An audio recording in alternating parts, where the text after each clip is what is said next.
জুমার দিনকে বিষ্ণু ইসা ইসলাম বলেছেন হাদা ইয়াউমুল ঈদ, হাদা ইয়াউমুন জাআলাহুল্লাহু লাকুম ঈদান। তাবারানির হাদিস। বিষ্ণু বলেছেন এটা এমন দিন যে দিনটাকে আল্লাহ তাআলা তোমাদের জন্য ঈদের দিন হিসেবে ঘোষণা দিয়েছেন। পড়েন আলহামদুলিল্লাহ। আল্লাহ তাআলার একটা বৈশিষ্ট্য হচ্ছে সুন্নাতুল্লাহি ফিত তাফদিল।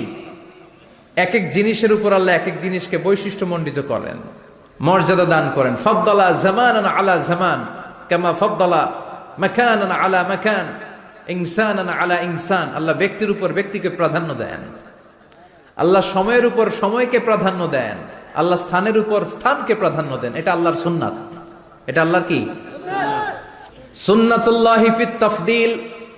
ফাদ্দালা জামানান আলা জামান কামা ফাদ্দালা মাকানান আলা মাকান, ইনসানান আলা ইনসান। পৃথিবীর সব মানুষগুলো এক রকম নয়, এক মর্যাদার নয়। আবার লক্ষাধিক নবী